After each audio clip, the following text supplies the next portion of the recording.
So yeah, I'm very happy to be here. Yeah. I love coming. And you're going into the third season of Lucifer. Yes. You were an add-on in second season, Yes. and a fan favorite addition to the show. Oh, We've been talking about you this whole time over here. You have? Yes, absolutely. Okay, can I Insta story you guys? What was that? Can I Insta story you Yes, guys? absolutely. Yeah, This is so yeah. much. Okay.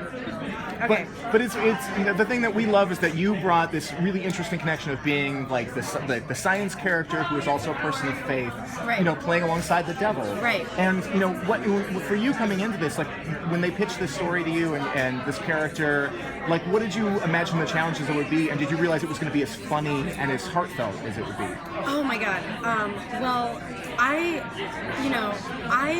have never seen a character like her, and I always loved like Buffy, and I always loved, like right before she would kill a vampire, she'd be like, "Oh, your breath is terrible," and then and so I love that kind of wit that those shows had, and I'm like, who's like the female Spider-Man? Who's the female Deadpool? Like we need like a superhero that's not like, I see her as a superhero because I think that she's just so cool, and so because she speaks Klingon, she speaks French, she speaks English, she knows science, she knows how to pick locks, she, is the Rubik's Cube champion in high school, she used to steal cars, like she, is three-dimensional chess, like she's just almost like this, like most interesting woman in the world. And I'd never seen that before.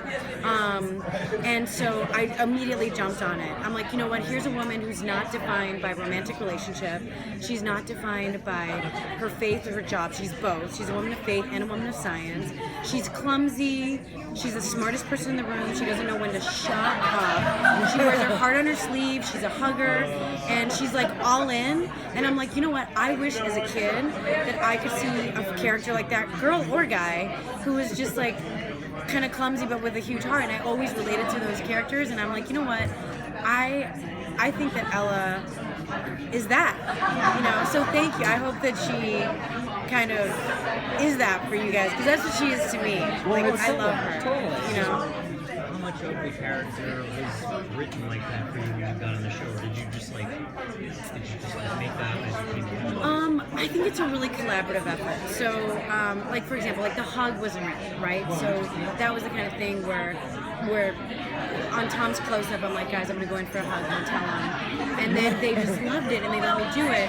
And then, but everything else, like the Klingon, they write so funny for her, all the references, I keep telling them, I'm like, can she give a Sandman reference? Like, I think it'd be so cool. Obviously, she would be the one to do it. So am I grabbing nipples, like right here? And so they know, like, I love to dance. So there's an episode coming up where Ella and Lucifer go on a road trip. Yes! And yes! Ella may or may not be dressed as a Vegas showgirl. And they may not be like authentic headpieces from Vegas that are so heavy they had to be cargoed on a separate ship and a separate day. So I think it's honestly like a total collaborative effort, but they write so fun for her that I'm so glad that they write like, they're like, okay, she has timing, but I'm like, oh man, Ella's funny. I gotta make it. But I think what's so fun is that she just like makes fun of herself. Like I ran into the wall the other day and they wrote, she beetles out of the room, and I like beetled out of the room and I ran into the wall and they're like, we're keeping it. So it's like they wrote it, I committed, and then they kept it. You know what I mean? But I did say, like, I added French for a second because we're such a global show, and I said the French fans love. And I go, can I just add in like a little French? And then all of a sudden, they're having her speak all these languages. So there's no ego, you know what I mean? But they wrote a character that was so undeniably unique and I'd never seen.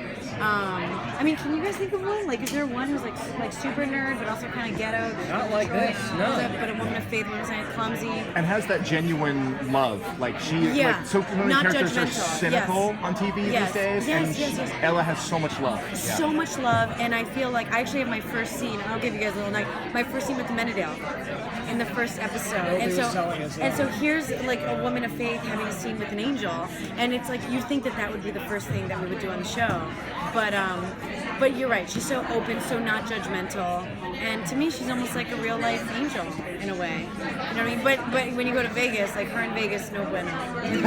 Yeah. Thank you guys. Anyway, thanks guys.